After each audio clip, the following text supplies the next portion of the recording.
Now, laughter. Laughter's great. Laughter's infectious. Laughter makes us feel good. It's one of the best medicines we have. So it comes as no surprise that many brands trying to incorporate humor into their social media strategies. But does it actually work? Well, to give us some insights, please welcome up Pramod K. Maloo, founder of Creative Machines, and Edmund Fernandes, Chief Business Officer at RDIGS, who are going to share their views on this subject. We'll just let the photog get his little photos in.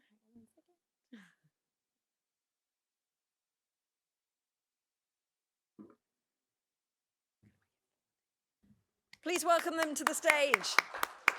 Now, are you guys gonna make us laugh? Are you gonna make us laugh? Are you gonna be humorous? We'll wait and see. We'll wait and see.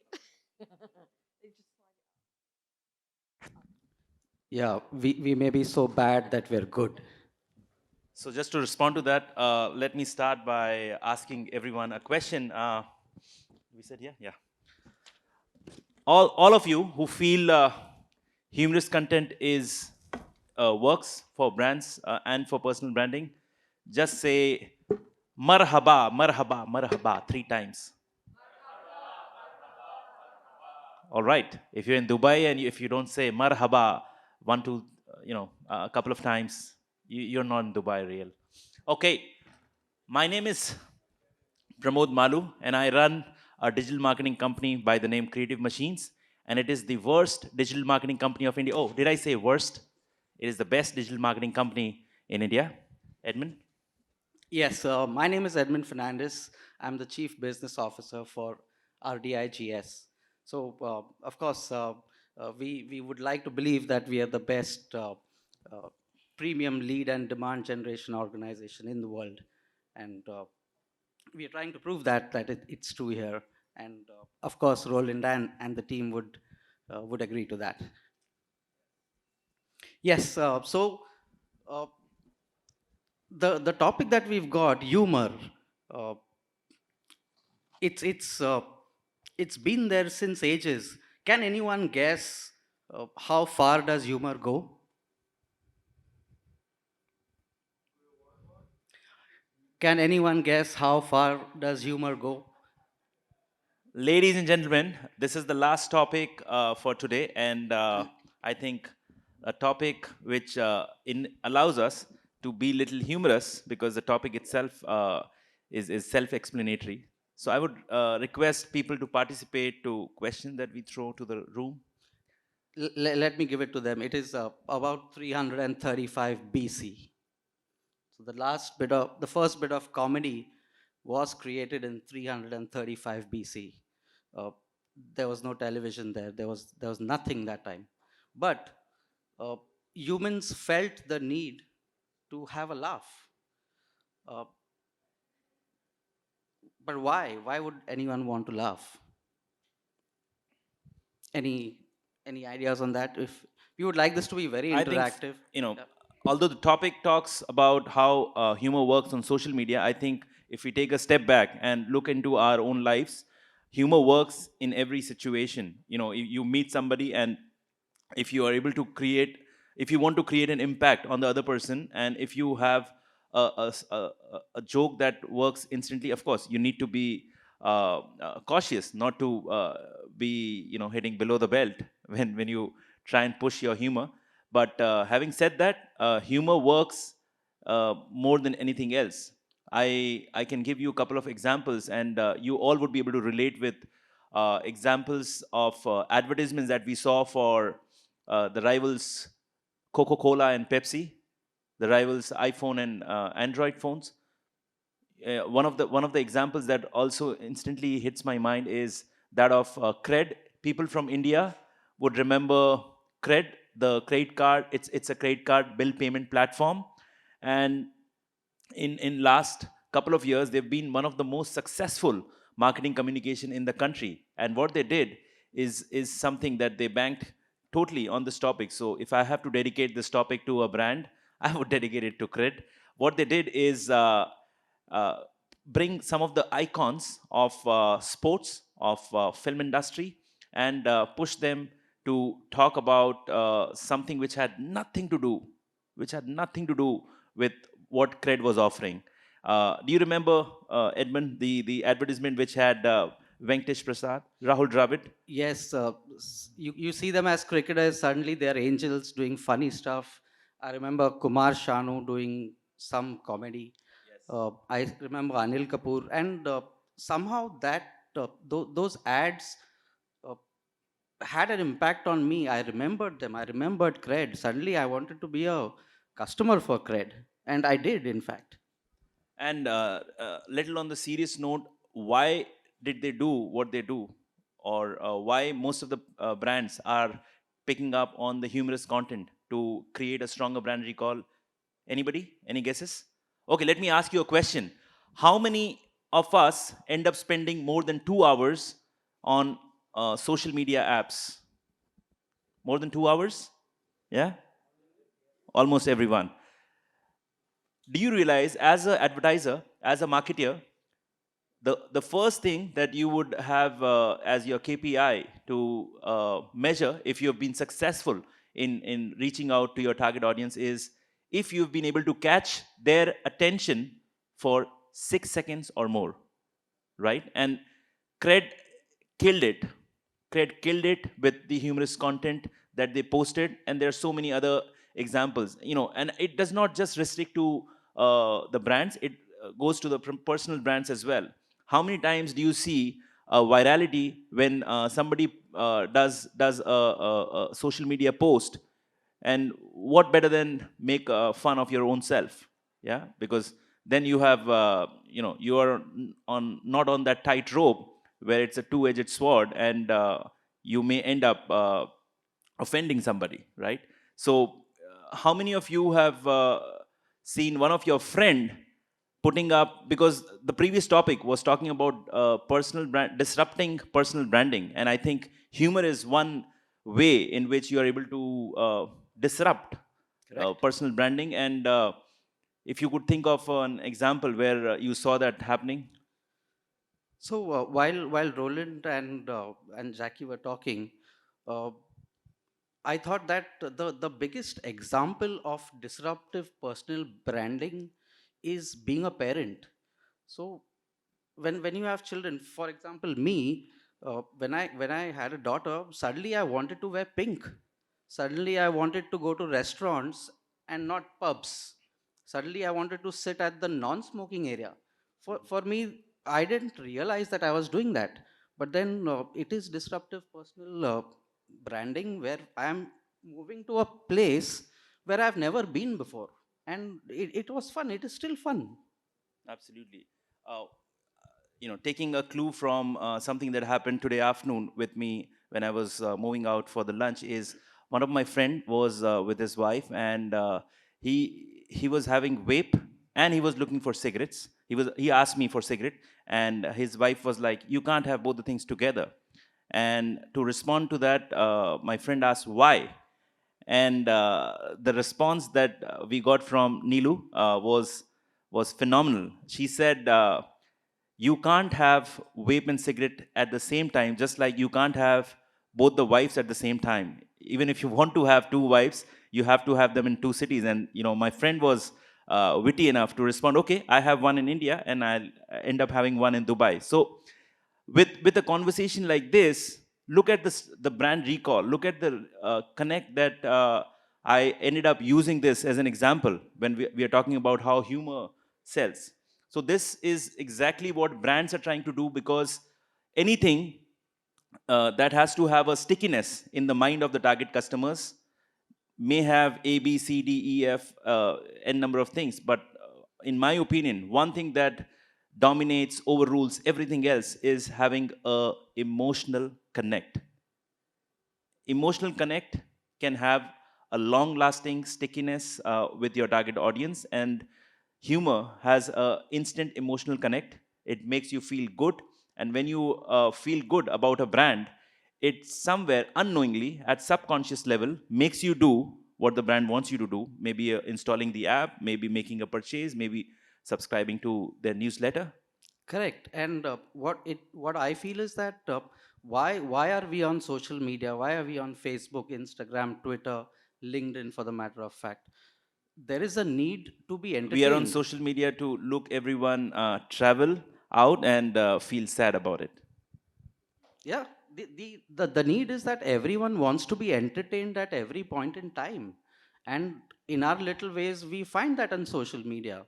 Uh, a very interesting statistic is that out of 100 people that are on social media, 58% of them are there to be entertained, and humor is the biggest entertainer. Do you agree? Absolutely. And also, it's a universal language. People sitting in this room come from different background, different culture, values. However, uh, if we have a joke, it reaches out to everyone, crossing the cultural values and the language and everything else. So humor sells on social media more primarily for three reasons, which Google helped me understand, and I just made a note of. One is it it connects you at emotional level, and the awareness pushes you to the consideration level. I'm talking about the customer journey, which all of us being marketeers are supposed to know. Uh, Builds awareness, and awareness leads to consideration, and it leads to the user taking the desired action. So that's one of the reasons why humor is effectively being used by brands to get to that desired action. And second, it makes people talk about your brand. How often have you seen some of the brands coming up with a humorous content, and users becomes the salesperson for that brand and starts posting about that brand without really realizing that they are doing non-paid advertising for the brand. We all do that at some point of time. Agreed? Agreed? No? Okay. I know it is the last fireside chat, and we are all eager to get to the finals of FIFA. How many of you feel Argentina is going to win? Argentina? Argentina? Just two of us? Okay. All France Actually, I supporters. want Argentina to win because this is off topic. So Messi's been around for 20 years. He deserves this World Cup. Yeah. I don't follow him much, but I think he deserves it for all the work that he's done over the years. All right. So coming back to the topic, hold on for next few minutes, and then we have all the time to get to the FIFA World Cup. How often have you seen a brand, uh, both at in terms of personal branding and for a brand, use YouTube and Instagram and Facebook to get marketing communication viral? What's the first viral ad that comes to our mind? Anybody?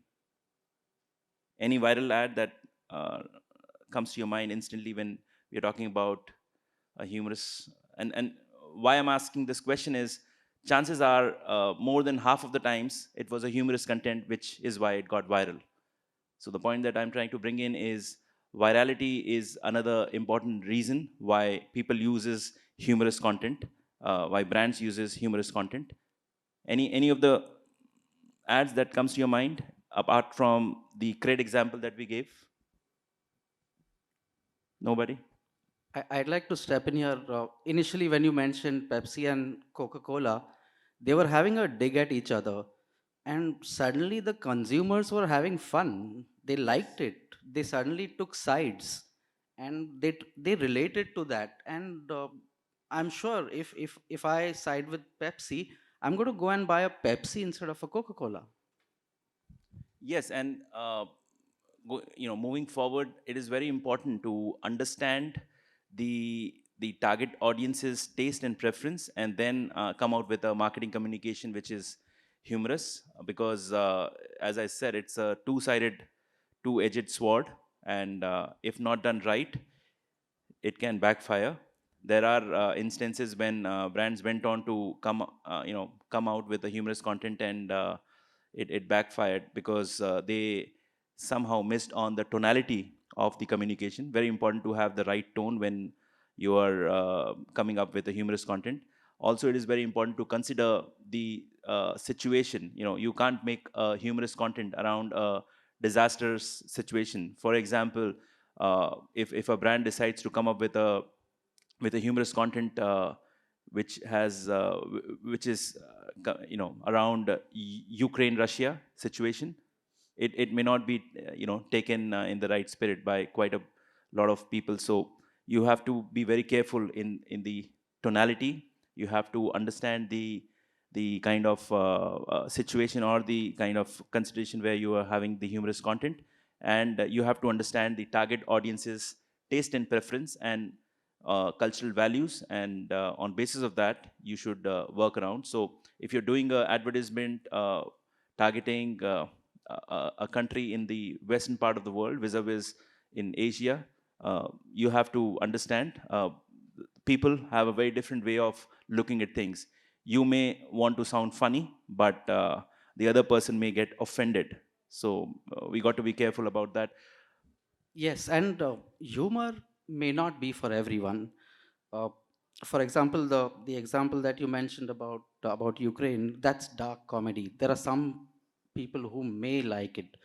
Uh, there are a lot of channels these days. With the onset of the internet, you have Instagram, you have Facebook, you have TikTok, which primarily targets audiences between 18 or even 12 to 25.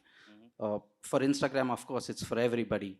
LinkedIn will be for professionals. So there are many channels that brands can use, and they can target each and every segment in the audience. And I'm sure they are doing that, and it's working out for everybody. Absolutely. Day before yesterday, Shah Rukh Khan. How many Shah Rukh Khan lovers? Shah Rukh Khan? Shah Rukh Khan, yeah.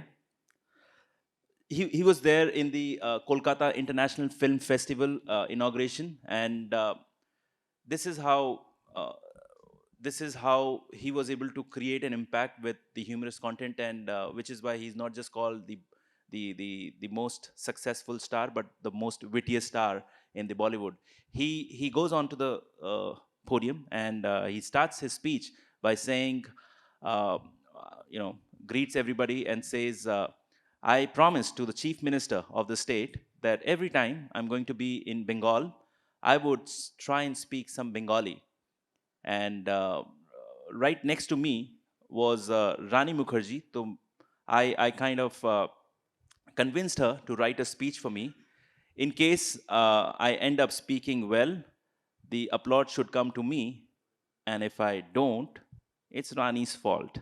So that's how he started, and he was able to capture the attention, and he was able to engage, and he was able to emotionally connect with the audience. This is exactly what happens on social media. One point which I would like to stress upon is, although we all are moving into this digital era, there are quite a number of times when we somehow start uh, disassociating the concepts of marketing from the traditional marketing, no, non-digital marketing with digital.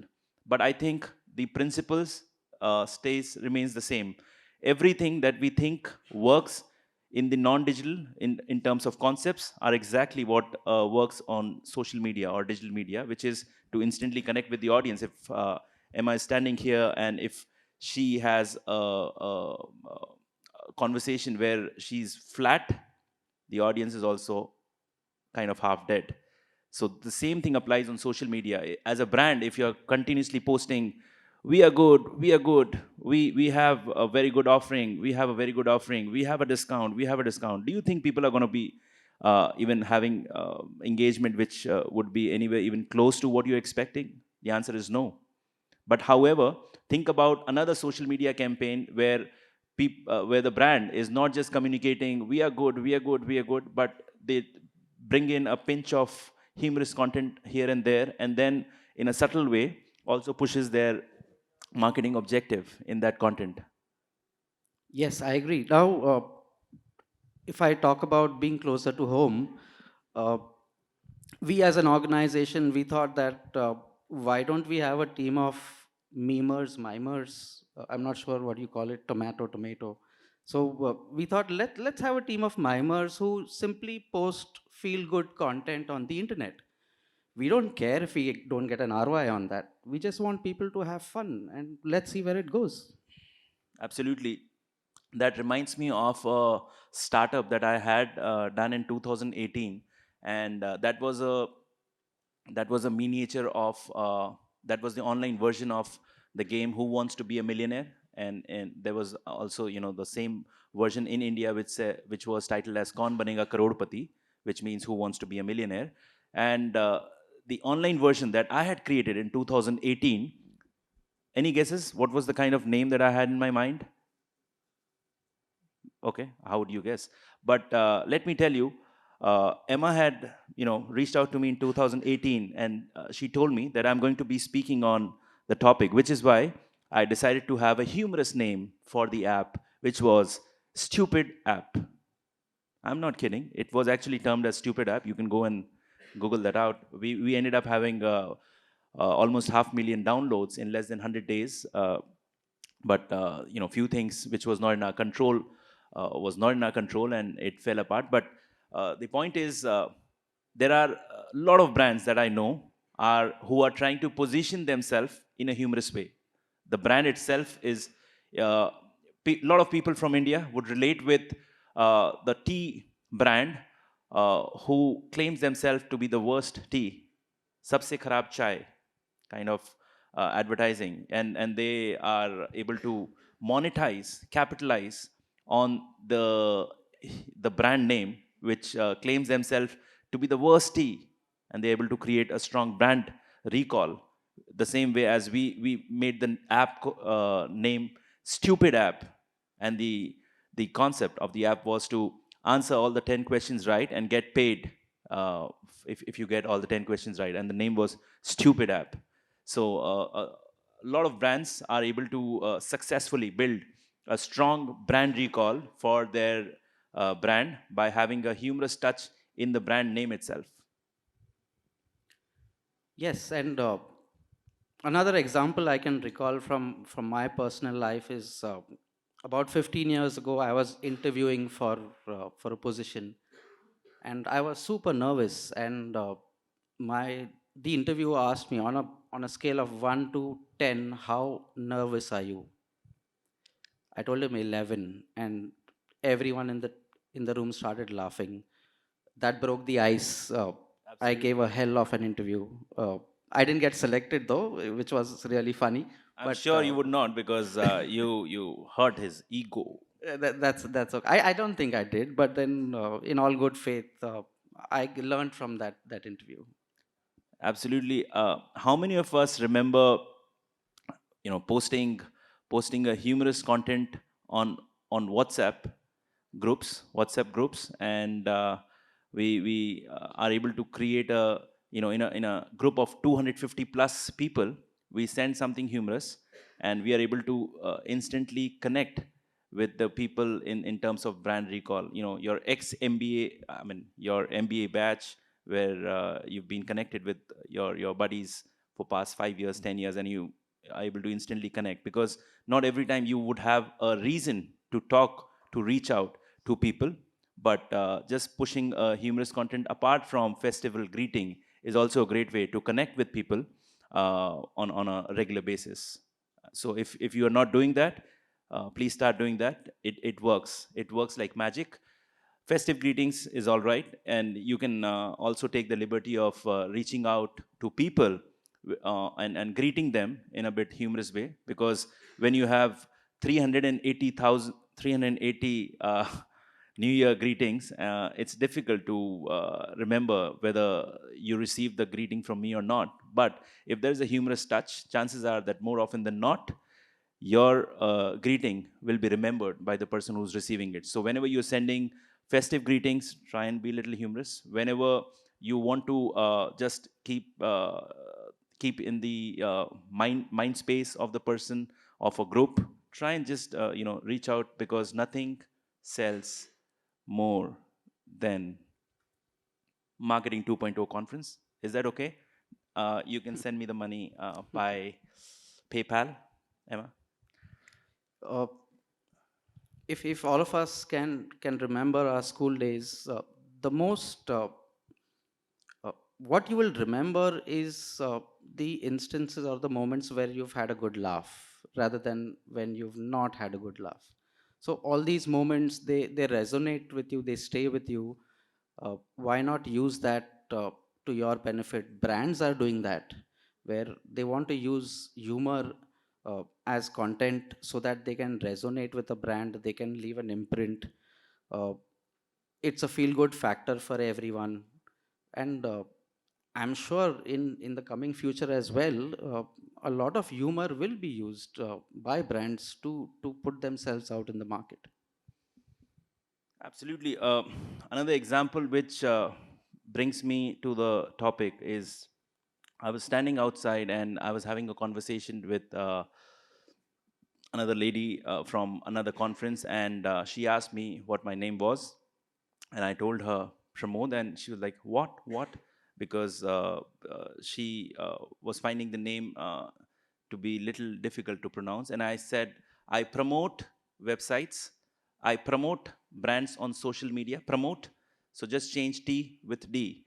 And I realized that it was a statement which I just threw instantly, but had a strong recall because now I'm sure that she's going to remember my name for long, for good. And I realized that I was able to pick up a good piece of content which I'm going to post on LinkedIn tomorrow when I'm back in India.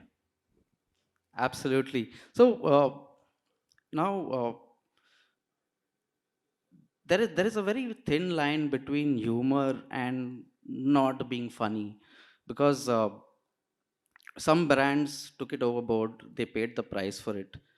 Of course they made their comebacks, but do you have anything where you can suggest brands what not to do when it comes to humor? See, I already answered that we have to be very careful in our tonality. Uh, we have to be very careful about the taste and preferences of the target audience to whom we are targeting. We have to be very careful in picking up the platform. For instance, if you try to be way too funny on LinkedIn, people, it may be a turn off for people.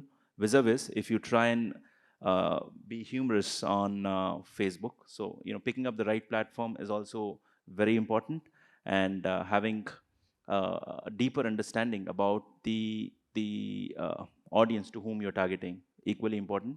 And besides all this, you have to be double sure before you go out in the market and have your marketing communication which is humorous, just to ensure that it is not offensive to a particular group of people, a particular community, or uh, so on and so forth. Absolutely. I do have a checklist of my own when it comes to humor on what not to do. One, don't discuss politics. Two, do not discuss religion. Three, do not discuss sexual orientation. And four, do not be humorous on the expense of anyone else. If it has to be someone, let it be you. So your final notes on because I see Emma look staring at us, so I get a sense. Your Uh, final notes. I, I, I think it's a bad joke, but let me ask you, how many marketers does it take to screw a light bulb? You have to say it one more time. Okay, how many marketeers does it take to screw a light bulb? Answer is none, because they've automated it. Thank you. I think we'll open the floor for Yes, we're open for questions. questions or It is jokes. such a difficult topic that we had. Let's do jokes instead of questions. It's. I mean, it is it's a really hard topic, and also humor. Having written scripts for radio, right? You get creatives come to you. Oh, I want to do something different. I want to do something humorous, creative, and they end up doing stuff that is so beige because it's hard to do anything in a place here where you have 200 nationalities to not do something that someone might find offensive. So you kind of have to keep it bland. But situational comedy always goes down well. This is why shows like Friends are so popular wherever, because it's situational comedy. Everyone relates to it. I mean, it's one of the hardest things to do is humor. I mean, my whole life's been humorous with a surname like Brain. Imagine my childhood. I mean, there's nothing you can say that I haven't heard before. And working in radio, you used to get the listeners that would phone up, like the skits in The Simpsons, phoning up the bar. Oh, hello, my name is Bend Over. Right? Stuff like this. It's just, but it's very hard here. And I cannot remember the last time that I heard a funny radio ad, because they can't write comedy. They don't know how to do it, or they're just so scared of offending someone. And I think that's a real big challenge. I think on that, I would just want to add one more point, that humorous content is not for every brand. Yeah. You know, you have to be very careful before you decide to take the plunge, because sometimes there are, brands who try to go overboard, and they end up screwing themselves. Yep. I believe the shift over the years from visual as well as hearing has moved to mostly visual now. 80% of the content consumed is video. So people would want to relate to something that they see rather than what they hear. Mr. Bean. Absolutely. Never said a word. Absolutely. Never said a word, apart from Teddy every now and again. Right? But this is the kind of thing. It's situational humor that has no words, so it doesn't matter where you come from. It's funny. There is another brand, when you talk about situational humor, there is one brand who has aced the game, and that is Amul. They are into dairy and dairy products in India, one of the largest, and they don't miss even a single opportunity to come up with a humorous content which is situational based. They just do it like the boss. You have to just go and Google, people who have not heard of the brand. It's AMUL. You just Google Amul humorous content, and you'll see a plethora of that. Right, there's a term for that. It's called moment marketing. I'll give you a very, very good example for that. So everyone knows how hyped the Johnny Depp and Amber Heard divorce was. It was live on TV. Can you beat that? When the trial was over, it was time for the verdict. 4 or 5 days later, the verdict was to be announced. So on TV, you can see Amber Heard goes up to Johnny Depp and she whispers something in his ears. And there was this company who put that up saying that, do you know what Amber Heard said to Johnny Depp? And if you scroll down, it was, this company is looking for Unix engineers. Please write to this. And that's how they try to market themselves using moment marketing. Yeah. Nice. All right then. Thank you, gentlemen. Thank you so much for that session. Thank you so much. That's great stuff. Let's get you having your nice photo there. Well, perhaps we'll get some help with this.